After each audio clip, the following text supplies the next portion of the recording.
and welcome to another episode of Danielle DeVita. So I am back with another video. Sorry it took me so long. I got my hair done, had my curls put in, and it rained on me. Yes, so I had to push it back and do a few things, and then I still didn't get to go back in for another appointment. So I wanted to just go ahead and get this video over with, and then we'll just let life takes its course.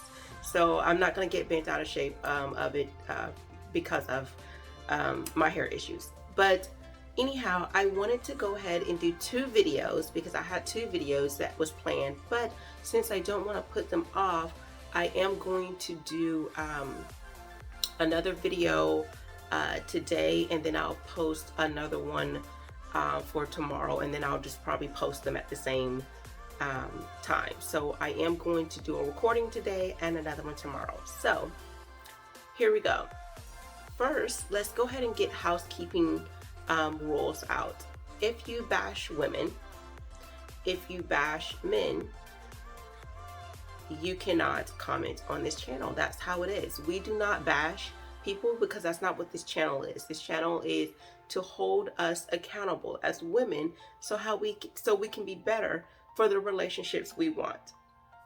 So, first thing first, I wanted to address a comment that someone said because it is something I hear often, and I want to address this. There's several comments, so I want to go ahead and answer them because I know it may be a genuine question. I don't think all Black women are only getting feminine from men outside of their race. I know many people are saying that. My husband is Black and he's dark skinned at that. I think men are actually asking for us as Black women to be feminine. I do believe that. The thing is, who are we willing to listen to? Are we going to listen to people outside of our race, or we're going to listen to the men that we want, that if they are men we want inside, within our race? I think people are putting race on too much. This is just man versus woman issue.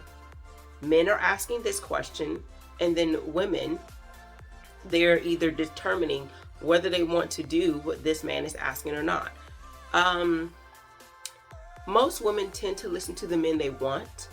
So if the man that you want is saying, these are the things, if you want us, these are the requirements that we look for in wife or girlfriend. If that's the kind of guy you want, it would make sense to listen. Or you can just keep doing what you're doing.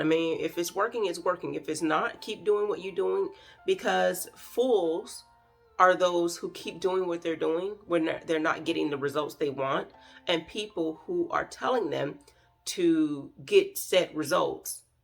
If you're not going to listen to them, then you're not wise. And that brings me to my next point. Women who are with men who are not wise. So what does wise mean? Wise means that someone has learned from their mistakes. They have learned from experiences. They have grown from it, and they are applying those mistakes to their life in a productive way. So that means if a guy has been with this type of girl and he realized all she's after is money, he's going to look at himself and say, what am I doing? Am I flashing my money around? What is it about this type of woman that's appealing, that makes me appealing to her, like my money? He's going to ask these questions, and then he's going to make the decision, how should I make the change? How should I make sure a woman is after me for me and not for those things? He's going to become wiser in those decisions and then make a change. The question is, are you women getting wiser? Are you women saying, I want a man who is a good person. He has great character. He's responsible. He fulfills his role as a masculine male, if that's what I want. He is a man who is godly. He is a man If this is what you want, I'm assuming, because I'm hearing women saying, oh, I want a godly man and I want this and that. And then you go out and get you a man who's the opposite of that. So obviously, if you're not wise, you're probably not going to get a guy who's also making wise decisions. You're both making decisions that are not wise. So the reason why I'm saying this is because this is not, I'll say this. Many of you are thinking that you have standards and good standards, but you do not have good standards. This isn't for everyone.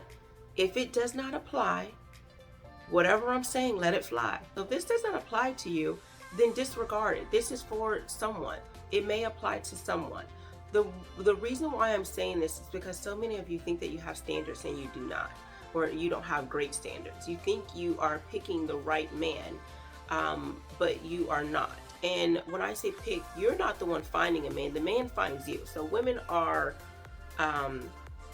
there and are available for that man, which means if the man that comes to you is not within the standards of what you're saying, then you should not entertain him. So with that being said, someone asked the question, why are you pushing women who are probably in their 30s or older to be with men who have potential? And then they proceeded to say, well, I think that, we don't want to be with men who you have to help get in their responsibilities and in their roles. We do not.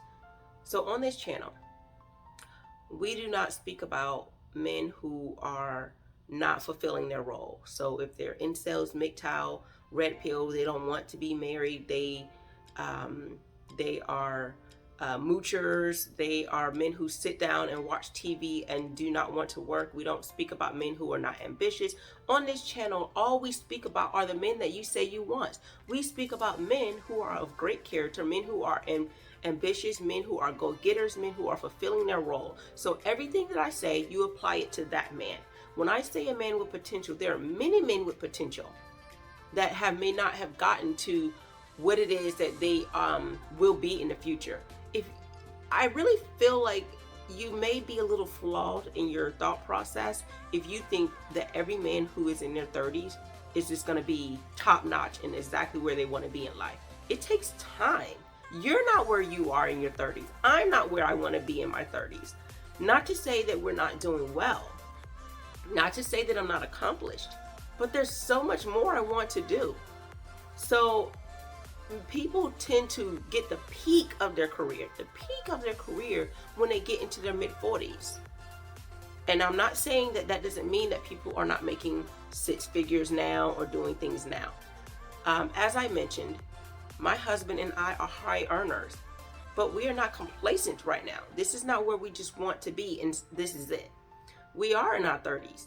However, ask any person who is doing well in their 30s and ask if they have more that they want to do and more places they want to go, whether it's more heights in their career, in their business, and just in life in general, traveling.